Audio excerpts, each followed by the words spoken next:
할렐루야. 네, 우리 인사하겠습니다. 사랑합니다. 축복합니다. 우리 인사하겠습니다. 사랑합니다. 축복합니다.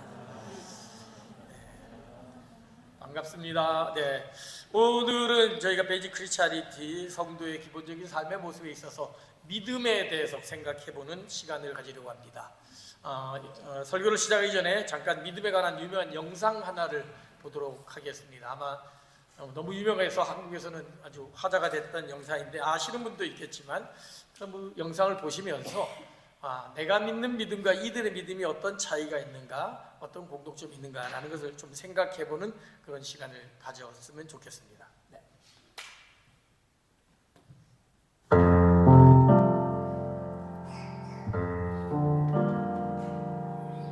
네. 안녕하십니까? 네네. 저는 스님의 명쾌한 답변을 듣고 싶어서 저희 언니들과 함께 왔는데요. 제가 대표해서 궁금한 거를 질문 드리겠습니다.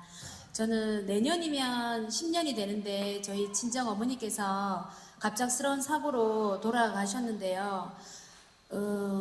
엄마를 49제로 절에서 모셨는데 네. 우리가 이렇게 힘들 때나 지금도 마찬가지지만 시댁에서의 어떤 일이나 아니면 남편에 의해서 이렇게 힘들 때마다 친정 엄마를 생각하면서 저희 언니들과 함께 울기도 합니다. 제가 그때 극락왕생을 기도하면서 절을 많이 했는데요. 정말로 궁금한 건 정말 극락이 있는지 정말로 저희 엄마가 거기 계셔서 기다리고 계시는지 정말 오늘 스님께 저희 세자매의 그런 희망스러운 답변을 듣고 가고 싶습니다. 그래 셋이 모아가려 왔어요.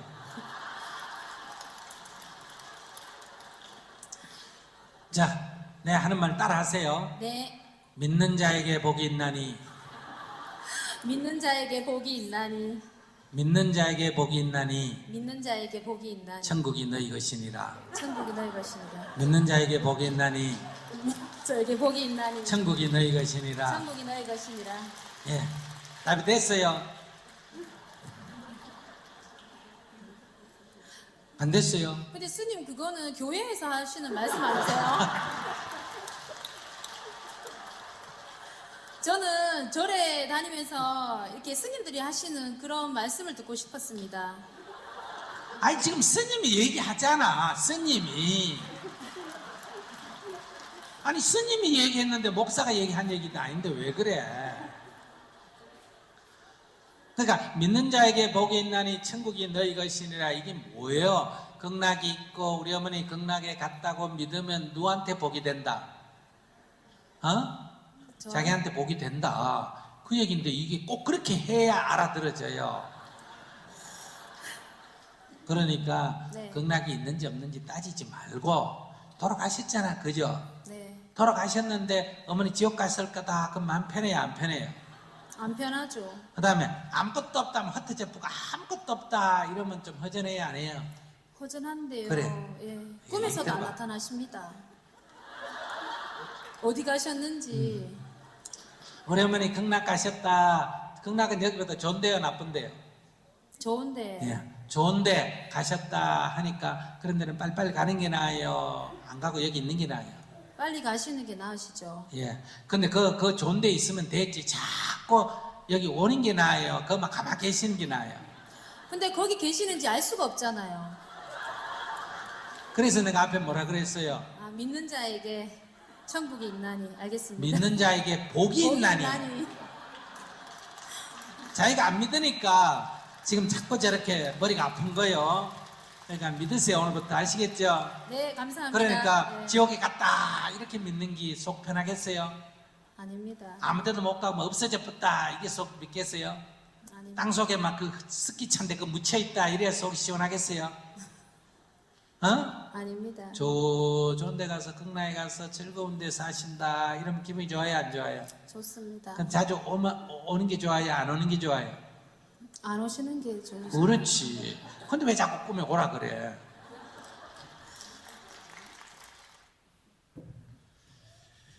예, 저는 법륜 스님의 이 증문즉설 강연을 볼 때마다 또 그분이 쓴 책들을 구입해서 읽을 때마다 참 탁월한 발명가다, 정말 훌륭한 카운셀러구나라는 생각을 지울 수가 없습니다. 그러면서 한편으로 드는 생각은 저 말이 근데 정말 진리일까?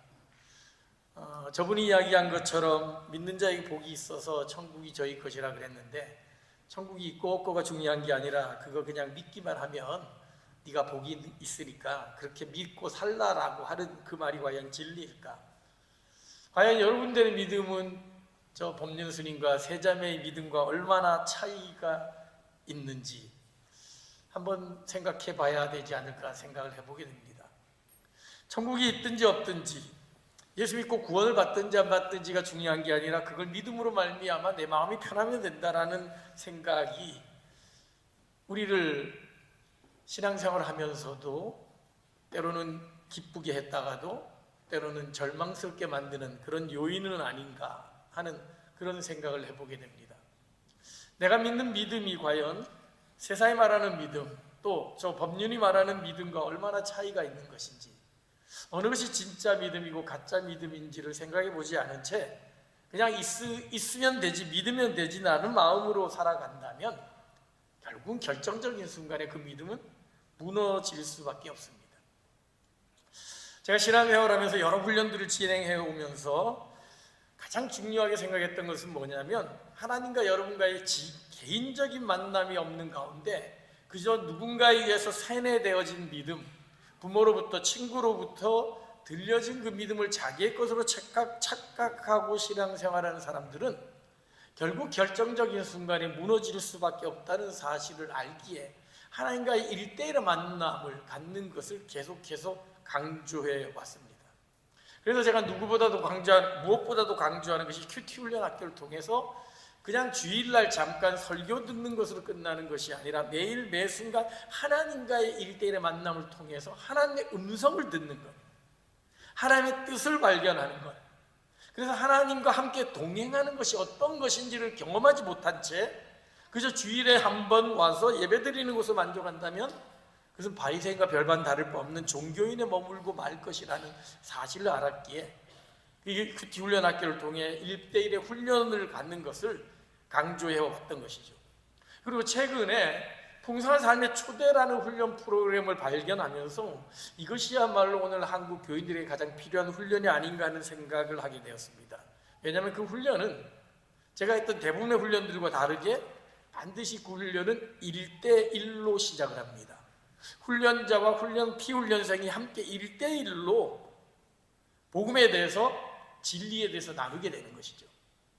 1대1로 나누게 되면 자신의 그 모든 것을 통째로 드러내지 않으면 그 훈련이 진행될 수가 없는 거죠.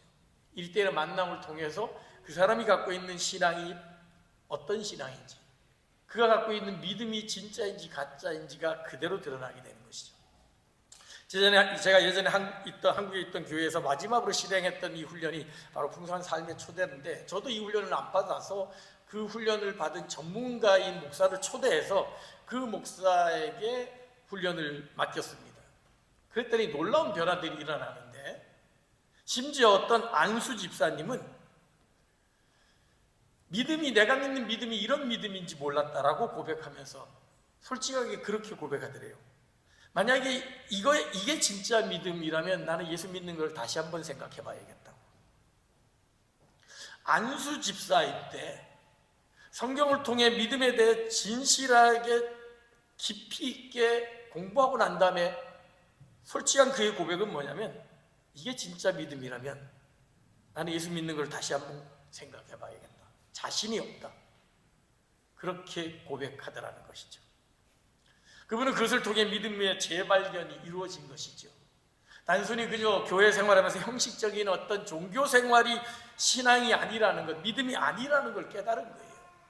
그 믿음에는 생명이 있고 그 믿음에는 능력이 있고 그 믿음은 사람을 변화시킨다는 것을 분명하게 깨달았던 것이죠.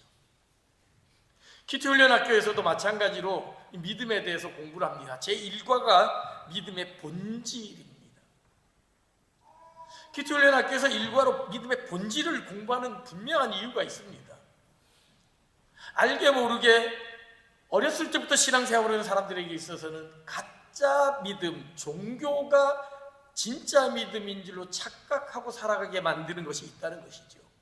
그래서 그저 주일날 교회 나오고 봉사활동하고 교사하고 성가대하고 뭐 여러 가지 직책을 맡아서 하는 것을 신앙으로 믿음 생활로 착각을 하고 그런 사람이 믿음 좋은 사람인 것으로 인정받는 것으로 알아가고 있다는 거죠. 그런데 그런 종교 생활을 누구보다도 잘했던 사람들이 누구냐? 바로 2000년 전에 예수님 시대의 바리새인들이었습니다. 우리가 아는 헌신의 10배, 100배를 넘어서서 그들은 일주일에 2번씩 금식하고 11조를 비롯한 헌금 열심히 내고 봉사활동 열심히 하고 모든 삶을 성경대로 살려고 굉장히 애를 썼던 정말 거룩과 경건으로 무장된 사람들이었습니다. 심지어 옷 입는 것조차도 성경에 규정된 대로 옷 입었고 행동하는 모든 것을 그렇게 살았던 사람들이 바리새인들입니다. 그런데 예수님은 그들을 향하여서 회칠한 무덤이라고, 평토장한 무덤이라고 책망하셨습니다. 안에는 썩은 것으로 가득 차 있지만 회칠한 것처럼 화려하게 장식되어 있는 모습, 겉보기에는 누구보다도 아름답고 훌륭하고 거룩한 것처럼 보이지만 그 안에는 다 썩어져서 냄새나는 생명이 없는 사람이 바리새인들이었던 것처럼 우리 역시 진정한 믿음이 무엇인지도 알지 못한 채 그저 남들이 하는 대로 종교 생활을 하면서 내가 믿음 있는 사람으로 착각하며 살아갈 위험이 있다는 것을 우리는 기억해야 할 것입니다. 법륜 스님이 이야기했던 것처럼 이 극락이 있느냐 없느냐가 중요한 것이 아니고 그저 네가 믿으면 복이 있기 때문에 그렇게 믿고 살아, 믿어라고 스스로를 자기 체면하면서 맹신하는 것을 믿음이라고 착각하고 있는 것은 아닌지. 성경은 믿음에 대해서 이렇게 정의합니다. 히브리서 11장이죠. 믿음은 바라는 것들의 실상이요 보이지 않는 것들의 증거다. 바라는 것들의 실상, 즉 바라는 것은 아직 오지 않는 미래죠. 그런데 실상은 이미 이루어진 거죠. 즉 믿음 있는 사람은 미래를 현재로 살아가는 사람이라는 것입니다. 보이지 않는 것들의 증거라 그랬습니다. 아직 보이지 않는, 아직 알 수 없는 것을 증거, 이미 얻은 것처럼 살아가는 것이 믿음이라는 것이죠. 즉 믿음은 오지 않는 미래를 이미 온 것처럼 믿는 현재로 살아가는 것이요, 아직 보이지 않는 것을 이미 본 사람인 것처럼 살아가는 사람이 믿음의 사람이라는 겁니다. 그런데 그 아직 오지 않는, 내가 바라는 그것이 단지 바라는 어떤 희망사항이 아니라 반드시 이루어지는, 반드시 보이는 실체라는 사실을 성경은 분명히 증거하고 있는 것입니다.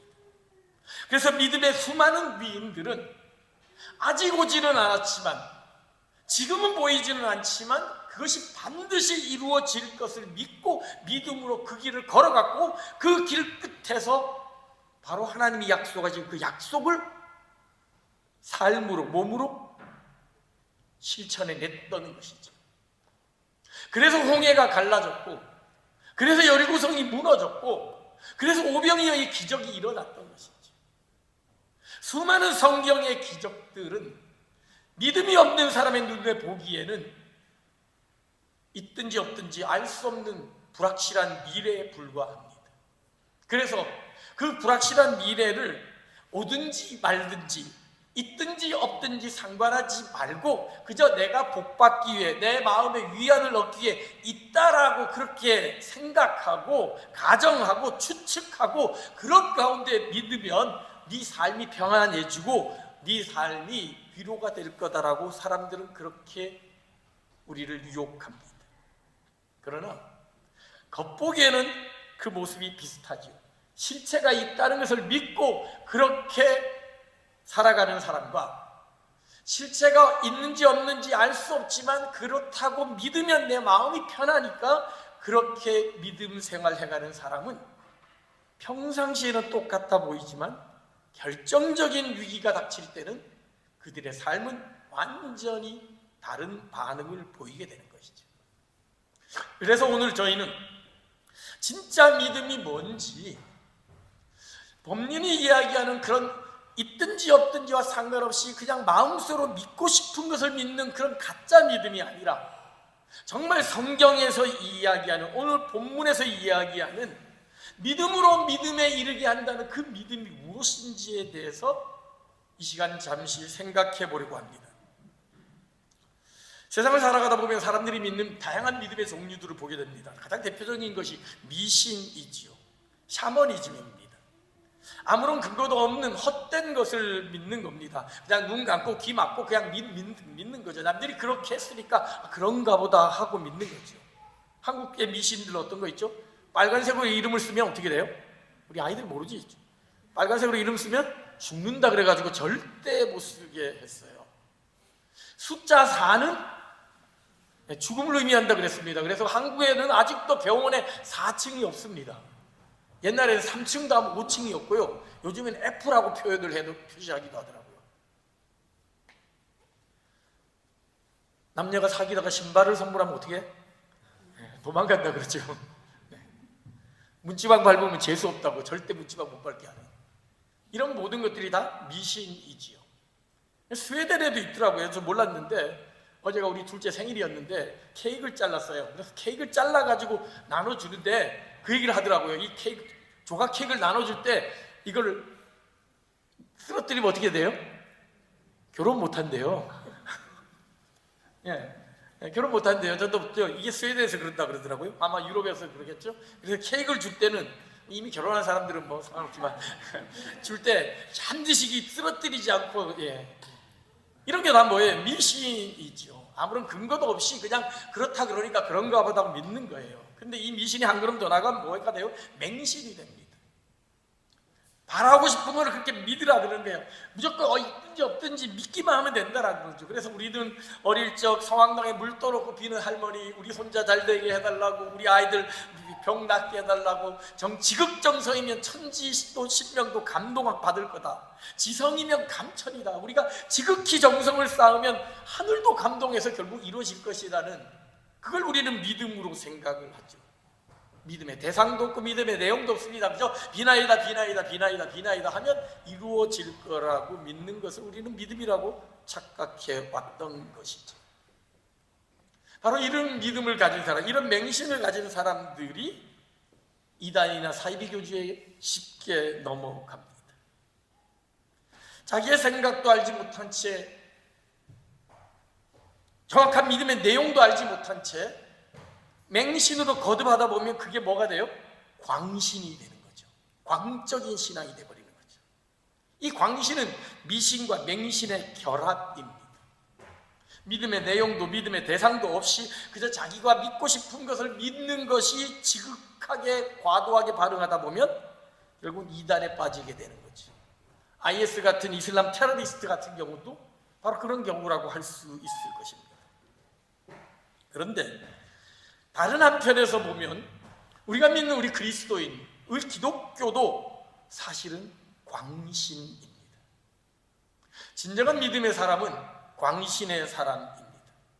그저 상식과 기본적인 이성의 수준을 넘어서는 것이 진정한 믿음이라고 성경은 이야기합니다.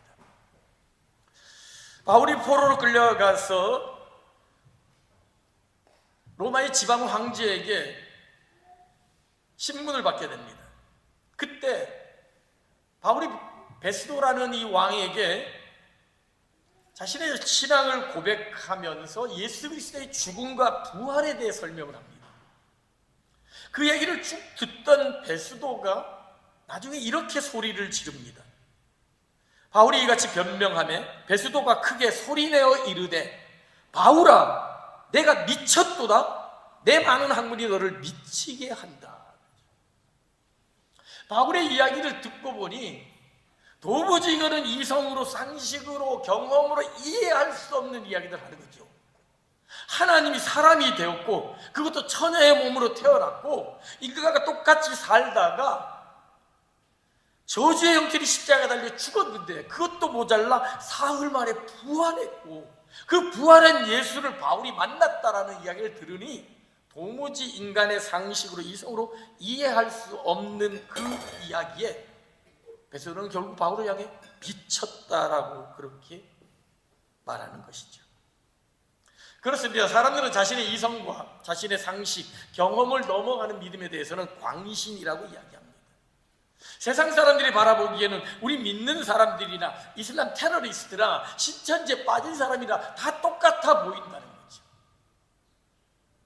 똑같아 보여야 된다는 것입니다. 우리가 오히려 IS보다도 오히려 저 신천지에 빠진 사람보다도 더 광신적으로 보여야 되는 겁니다. 그게 진짜 믿음이라는 것이죠.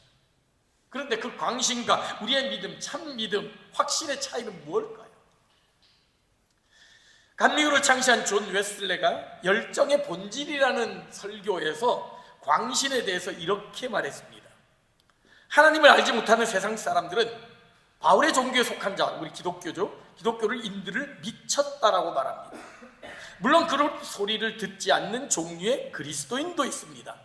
사람들의 상식에 어긋나지 않는 종교, 즉 형식적인 종교로 단정하고 품위 있고 규칙적으로 실천하는 형식의 종교 말입니다.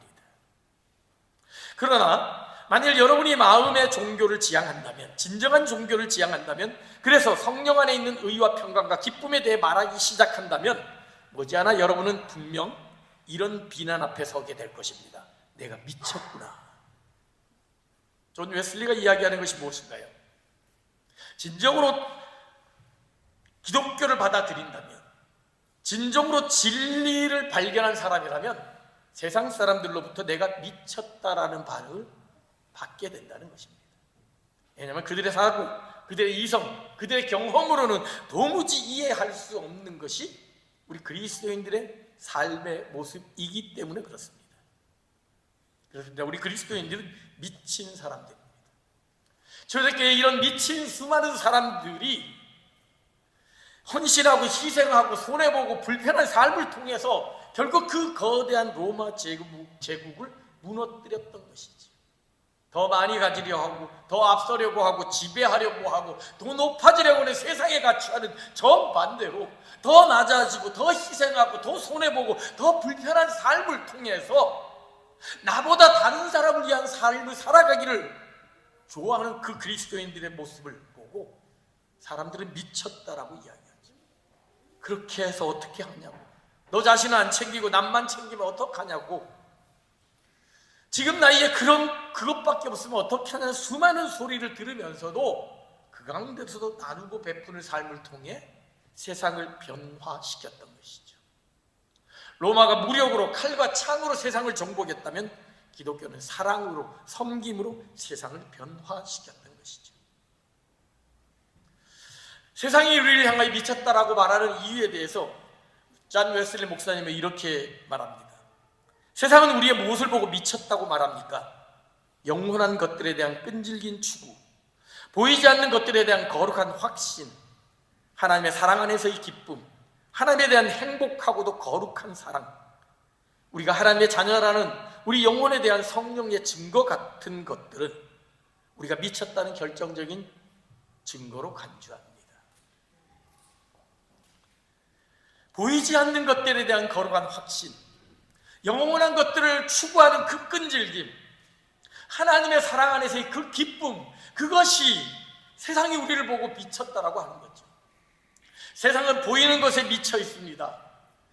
쾌락과 권력과 자기 주관하려는 것들을 어떻게든 움켜쥐려고 미쳐 있는데, 예수 믿는 그리스도인들은 그 보이는 것들을 기꺼이 포기하고 불편하더라도 기꺼이 희생하고 섬기고 낮아지고 오히려 장차 다가올 하늘의 영광을 바라보기 때문에 현재의 고난은 그렇게 두려워하지 않고 기쁨과 감사함으로 나아가는 모습을 보고 세상은 우리를 향해 미쳤다라고 그렇게 지적한다는 것이죠.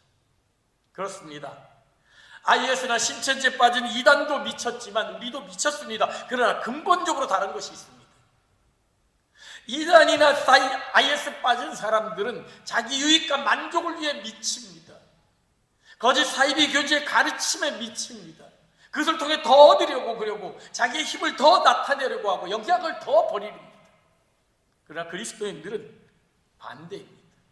내려가려고 하고 포기하려고 하고 희생하려고 하고 불편함으로 기꺼이 들어가는 사람입니다.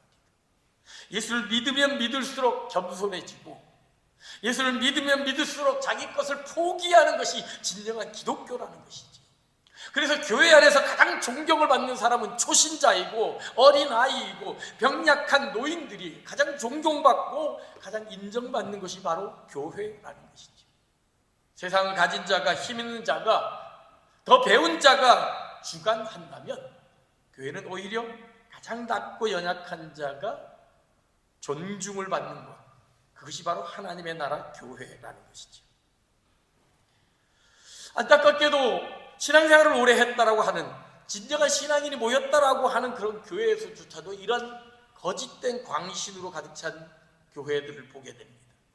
오늘날 교회가 세상으로부터 지탄을 받게 되는 가장 중요한 이유가 무엇이냐? 우리나 신천지나 별반 다를 바 없다는 것이지. 여전히 자기 욕심 채우고 자기 성을 쌓으려고 하는 교회의 모습을 보며 니들이 믿는 진리가 진짜냐고 사람들은 우리에게 질문하는 것이죠. 미쳐도 제대로 미쳐야 되는데 잘못 미친 경우죠. 그렇다면 이 잘못 믿는 가짜 믿음은 어떤 것일까요? 성경에 보게 되면 다양한 가짜 믿음을 소개합니다. 가장 대표적인 것이 의심하는 믿음이죠. 야고보 사도는 우리에게 이야기합니다. 오직 믿음으로 구하고 조금 더 의심하지 말라 그럽니다. 그리고 베드로는 예수님을 믿고 풍랑이는 바다 위를 걸어갔습니다. 믿음으로 걸어갔죠. 그런데 어떤 일이 벌어집니까? 바람의 풍랑이는 파도를 보고 풍랑 위의 풍랑을 보고 의심이 들어 결국 물속에 빠져듭니다. 예수님이 책망하시면서 말씀하십니다. 그를 붙잡으시며 이르시되 믿음이 작은 자여 왜 의심하냐? 천국이 있는 것처럼 목사님이 얘기하니까 엄마가 얘기하니까 친구들이 얘기하니까 있는 걸 믿었어요. 그런데 조그만 어려운 말 당하면 진짜 하나님이 나를 사랑하시는 거 맞나? 정말 천국이 보장되어 있는 거 맞나라는 의심이 드는 사람, 그것은 가짜 믿음이라는 것이죠. 대표적인 가짜 믿음 중에 하나가 또한 사랑이 없는 믿음입니다. 고린도전서 13장에서 바울 사도가 이야기하죠. 산을 옮길 만한 믿음이 있다 할지라도 사랑이 없으면 아무것도 아니다. 왜 IS나 신천지가 가짜 믿음입니까? 사랑이 없습니다. 이웃에 대한 사랑, 가족에 대한 사랑 없이 자기만을 사랑하는 이 모습은 가짜 믿음이라는 것이죠. 무엇보다도 우리 안에 나타나는 가장 대표적인 가짜 믿음은 상식적인 믿음입니다. 내 이성과 내 경험, 내 이해를 넘어서는 것을 믿지 않습니다. 열심히 믿는데 상식 수준에 머물러 있습니다.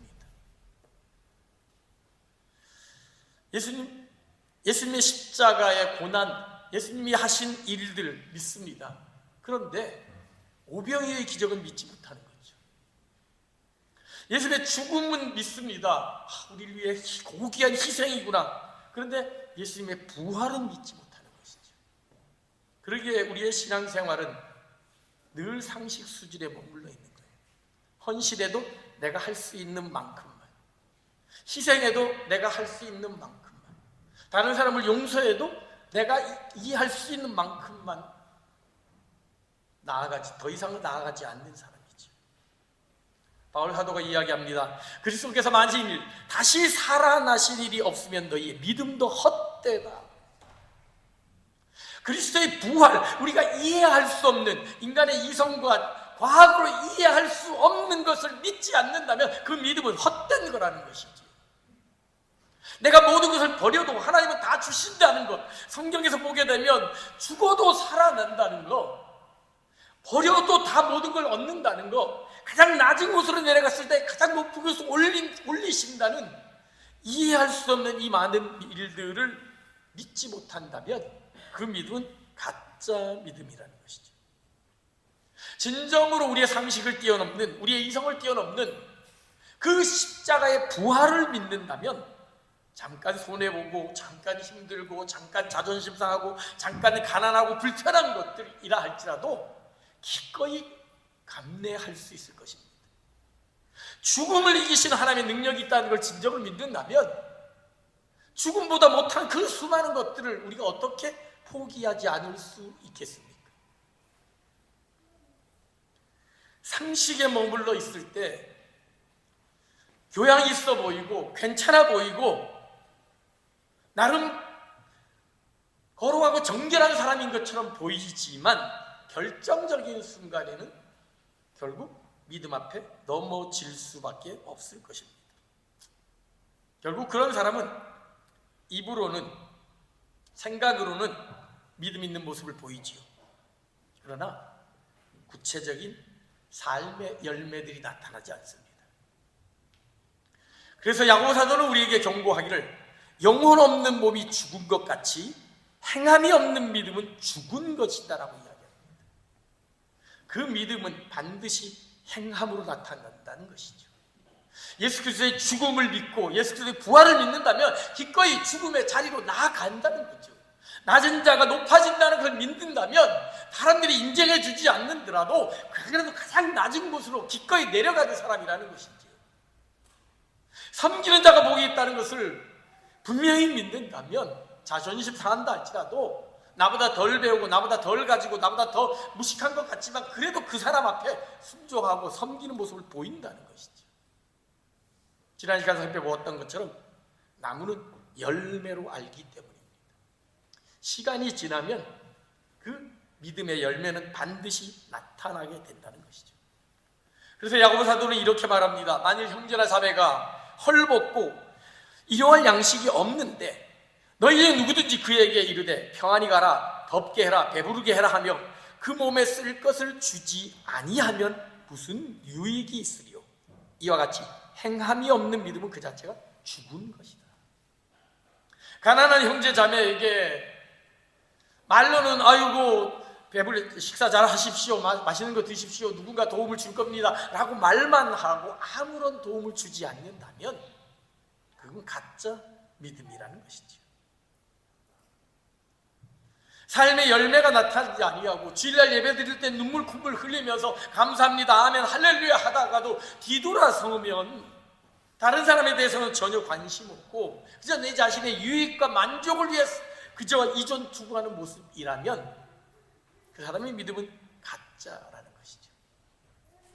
아무리 신앙생활을 20년 30년 했다 할지라도 아무리 교회 봉사를 열심히 했다 할지라도 아무리 새벽 예배부터 철야 예배까지 열심으로 예배를 드린다 할지라도 그 삶의 열매가 나타나지 않는다면 우리는 별반 바리새인과 별반 다를 바 없는 사람이라는 것을 예수님은 곳곳에서 성경 곳곳에서 우리에게 경고하고 있습니다. 그렇다면 우리는 어떻게 진짜 믿음을 소유할 수 있을까요? 무엇이 진짜 믿음일까요? 오늘 성경은 그것에 대해서 분명히 이야기하고 있습니다. 먼저 우리가 이해하는 진리는 두 가지 종류가 있습니다. 하나는 우리가 이해할 수 있는 진리가 있는가 하면 이해가 되지 않는 진리가 있습니다. 그 이해가 되지 않는 진리를 우리는 불가사의라고 얘기하고 기적이라고 이야기하죠. 분명히 일어나고 있는데 인간의 과학으로 이성으로 해석할 수 없는 것들이죠. 그런데 우리는 인간이 이해할 수 있는 진리만 진리라고 생각하는 경향들이 있습니다. 우리가 이해되지 않는 수많은 것들이 실제로 존재하고 지금까지 이어져 왔음에도 불구하고 그 미스테리로 불가사의로 그냥 무시해버리는 거죠. 내 머리로 내 상식으로 이해될 때까지 그건 진리가 아닌 것을 생각합니다. 믿음도 마찬가지입니다. 우리가 믿어지는 그 믿음이 있습니다. 그냥 내가 믿을 수 없는 그 믿음들 성경에서 나타난 수많은 기적들과 수많은 말씀들 가운데 그냥 내가 믿어지는 믿을만 하다 믿어줄 수 있는 것은 그냥 믿어집니다. 근데 내가 도저히 믿을 수 없는 것들 아니 처녀가 애를 낳았다고? 하나님이 말씀으로 세상을 창조했다고? 아니 지구의 역사가 수십억 년이라 그러는데 성경은 단 일주일 만에 세상을 창조했다고? 이런 것들을 믿지 않는 그 믿음이죠. 그래서 인간에게 있어서 가장 기본적인 믿음이 무엇이냐? 믿어주는 믿음입니다. 오늘 성경이 믿음으로 믿음에 이르게 하나니라고 되어져 있는데 이 믿음으로 믿음에 이르게 하나니라는 이 성경 구절에 다양한 해석들이 있습니다. 수많은 신학자들이 믿음으로 믿음에 이르게 하나니가 무슨 뜻일까? 헬라어 원어로 보더라도 from faith to faith입니다. 똑같은 단어가 쓰여져 있습니다. 그러면 이 믿음이 첫 번째 믿음은 무엇이고 두 번째 믿음은 무엇이냐를 가지고 수많은 신학자들이 해석을 했습니다. 가장 대표적인 해석 중에 하나가 믿음의 기원이라는 겁니다. 이 믿음은 하나님의 믿음, 하나님의 신실하심에서 인간의 믿음으로 온 것이다. 하나님의 그 신실하심이 인간에게 전해졌다. 우리의 믿음의 기원은 하나님에게 있다라고 해석하는 거죠. 두 번째 해석은 믿음의 전파입니다. 그 믿음은 한 사람의 믿음에서 다른 사람의 믿음으로 전해지는 것을 이야기합니다. 또 어떤 사람은 아니다, 이게 믿음만이 전부다, 믿음의 탁월성을 얘기하는 거다. 그래서 처음부터 끝까지 철두철미하게 믿음으로 구원받는다는 것을 강조하기 위해서 믿음에 이르게 한다라고 표현했다. 우리가 흔히 강조할 때 첫째도 순종이고 두 번째도 순종이고 세 번째도 순종이다 뭐 이렇게 말하듯이 믿음에서 믿음으로 이르게 한다, 이렇게 설명하기도 합니다. 또 어떤 사람은 작은 믿음에서 큰 믿음으로 이어지는 것을 얘기한다라고 그렇게 설명하기도 합니다. 근데 저는 조금 다른 표현으로 이 말씀을 해석하려고 합니다. 그것은 바로 믿어주는 믿음에서 믿어지는 믿음으로 바뀐다는 것이죠. 세상에 있는 수많은 사람들은 믿어주는 믿음을 가지고 살고 있습니다. 제가 일부 때도 한번 조사를 해봤는데, 여기 미국 혹시 안 갔다 오신 분 손 들어보실래요? 미국 안 갔다 온 분. 우리 운영위원장님 미국을 안 다녀오셨네요? 미국이 있다는 걸 믿으세요? 미국이 있다는 걸 진짜로 믿으세요? 그냥 아는 거예요? 아는 것이 믿는 거가 되는 거죠. 근데 미국이 진짜 없으면 어떡할래요? 어떻게 그걸 알죠? 미국이 있다는 걸 어떻게 알아요? 이렇게 역시 어른은 생각이 많아서 안 돼요. 애들이 좋아. 가은이 미국이 있다는 걸 어떻게 알아요? 어떻게 믿어요? 가봤는데 그왜 손 들었잖아. 너 가봤잖아. 안 가본 애들이 없네 여기. 중고등부 미국 안 가본 사람. 안 되겠다. 자, 그러면 우리 민수, 브라질이 있다는 거 믿어? 가봤어? 안 가봤지? 믿어? 브라질 있다는 거? 어떻게 믿어?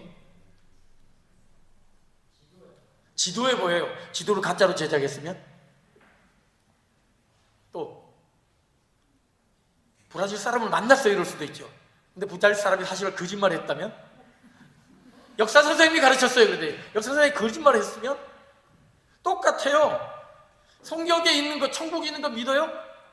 왜 믿어요? 엄마 아빠가 얘기했어요. 목사님이 얘기했어요. 성경책에 나와 있어요. 근데 이게 다 가짜라면 여러분 믿음은 가짜겠죠. 이게 무슨 믿음이에요? 믿어주는 믿음이에요. 왜 이런 믿음을 가질까요? 경험으로, 역사로, 주변 사람들의 권면으로 인해서 이게 있다라고 믿는 거예요. 근데 그 믿음은 내 믿음이 아니죠. 남들이 그렇게 나에게 가르친 거예요. 어쩌면 그게 세뇌일 수도 있어요. 그렇다면 우리의 믿음과 이단들의 믿음, IS 믿음과 별반 다를 바 없다는 거예요. 우리가 살아가는 수많은 삶의 모습이 사실 이런 믿음의 기초에서 살아갑니다. 여러분 아침밥 드셨죠? 오늘 엄마가 해주는 밥을 먹으면서 엄마가 나를 죽이려고 독을 넣지 않았다, 어떻게 믿을 수 있어요? 어떻게 안심하고 믿죠? 택시를 타고 오면서, 전철을 타고 오면서 이 기차가 T센트럴로 데려준다는 그 믿음이 어디서 생긴 거죠? 경험이에요. 다른 사람이 그렇게 말하는 거예요. 근데 그 믿음은 진짜 믿음이 아니라는 거예요. 택시, 오늘 저는 볼트를 타고 왔는데, 볼트를 타고 오는데 그 기사에게 아르벨 갖다 2번지로 내려달라고 하고 왔어요. 근데 그 기사가 저를 웁살라로 데려줬다면 어떻게 될까요? 충분히 가능성이 있죠. 근데 내가 돈을 내면 이 기사는 내가 원하는 목적지에 데려다 줄 것이라는 그 믿음이 있기 때문에, 사회적인 합의가 있기 때문에 우리는 그 믿음으로 살아가는 거예요. 그런데 그 믿음은 어느 순간 바뀔 수도 있다는 거예요. 기사가 갑자기 정신병자가 들든지 아니면 저를 납치하려고 그러든지 그래가지고 이상한 데로 데리고 갈 수도 있고요. 기차가 갑자기 차로가 잘못돼가지고 와야 될 T센트럴이 아닌 엉뚱한 방향으로 노르텔리 쪽으로 갈 수도 있는 거예요. 그럴 때 사회가 혼란이 벌어지는 거죠. 아무튼 이런 모든 것들이 믿어주는 믿음입니다. 안타까운 것은 많은 사람들이 이 믿어주는 믿음에 머물러 있다는 거예요. 부모님이 그러니까 뭐 하나님이 살아계시 천국이 있겠지. 아까 우리가 영상에서 보았던 세 자매와 같이 천국에 극락이 있으면 좋고 엄마가 극락에 있으면 마음이 편하니까 복이 되니까 그렇게 믿겠습니다. 그 믿음의 수준에 머물러 있다는 거죠. 근데 그 믿음은 가짜 믿음. 믿어주는 믿음에서 한 걸음 더 나아가야 될 것을 이야기합니다. 믿음으로 믿음에 이르게 하나니라고 하는데 이 우리가 궁극적으로 이루어야 될 믿음이 무엇이냐? 바울 사도는 에베소서에서 이렇게 말하고 있습니다. 너희가 그 은혜에 의하여 믿음으로 말미암아 구원을 받았으니 이것은 너희에게서 난 것이 아니라 하나님의 선물이라. 은혜에 의하여, by grace, 하나님의 은혜로 인하여 주어진 선물이라는 겁니다. 즉 믿어주는 믿음, 내 의지와 내 노력과 내 지혜와 내 상식으로 믿는 믿음이 아니라 하나님이 그냥 믿게 해주시는 거예요. 도무지 믿을 수 없는 사실이 어느 순간 믿어지는 거예요. 처녀가 애를 낳았다는 사실이 믿어지는 거예요. 기도했더니 홍해가 갈라졌다는 게 믿어지는 거예요. 보리떡 5개 물고기 2마리 맞췄더니 5,000명이 먹고도 남는 엄청난 기적이 벌어졌다는 것이 믿어지는 거예요. 이건 상식도 아니고 이성도 아니고 계산도 아닙니다. 그 모든 것을 뛰어넘는 하나님의 역사, 하나님의 선물을 경험할 때 믿어지는 거예요. 왜 우리의 신앙이 무미건조할까요? 괜찮고 뜨거운 거 갖다가도 왜 식어버리는 걸까요? 이런 하나님의 은혜로 주신 선물, 그 믿음을 온전히 경험하지 못하기 때문에, 온전히 믿지 못하기 때문에, 그런가 보다 생각했다가 어느 순간 의심하죠. 어느 순간 계산하죠. 어느 순간 상식으로 판단하죠. 그러니 그 믿음의 단계를 넘어오지 못하는 거죠. 내 생각 내려놓고 내 경험 내려놓고 나는 무지합니다. 내가 깨닫지 못합니다. 나는 알 수 없습니다. 그러나 하나님의 놀라운 신비가 나를 바꿔주실 줄 믿습니다. 나를 변화시켜 줄 줄 믿습니다. 하나님의 그 은혜의 선물을 내가 경험하기 원합니다 라고 할 때 하나님이 믿어지게 하는 그 믿음을 가질 때 우리는 세상을 변화시키는 믿음의 사람으로 살아갈 수 있다는 것이죠. 성경에 나타난 수많은 사람들이 바로 그런 믿어지는 믿음을 가지고 살았던 사람입니다. 내 사자굴에 떨어져도 하나님이 나를 건지실 것이요 7배나 뜨거운 풀무불에 던져져도 하나님이 나를 안전하게 지켜주실 것이요 골리앗 앞에 내가 설지라도 하나님이 나를 통해서 위대한 역사를 만들어 주실 것이라는 믿음이 있었기에 담대하게 홍해를 향해 여리고성을 향해 골리앗을 향해 사자굴을 향해 나아갈 수 있었던 것이지요. 믿음으로 믿음에 이르게 하나니 오직 의인은 믿음으로 말미암아 살리라 했던 이 말씀을 기억하면서 내가 가진 믿음은 과연 어떤 것인지를 돌아보는 우리들이 되기를 바랍니다. 그저 믿어주는 믿음, 상식적인 믿음, 이성적인 믿음의 단계에 있다면 우리는 잠깐 뜨거워 즐겁고 기쁘다가도 조그만 환란이 닥쳐도 조그만 바람이 불어도 넘어지고 쓰러지고 근심하고 슬퍼하는 것이 우리들 수밖에 없다는 사실을 기억하며 주님, 그 은혜에 의하여 믿음으로 말미암아 구원받았으니 하나님의 선물인 이 믿음을 온전히 갖게 하여 주시옵시고 믿어주는 믿음이 아니라 믿어지는 나의 생각과 이성을 뛰어넘는 하나님의 역사를 경험하면서 그 믿음으로 살아가는, 그 믿음으로 세상을 바꿔가는 믿음의 사람으로 살아가게 하여 주시옵소서. 그 간구로 나아감으로 말미암아 나의 삶을 통해 믿음의 증거를 보여주고 믿음의 열매를 보여주는 믿음이 행함으로 나타나는 그런 진정한 믿음을 가진 사람으로 살아가는 우리 모두가 되기를 주님의 이름으로 축원합니다.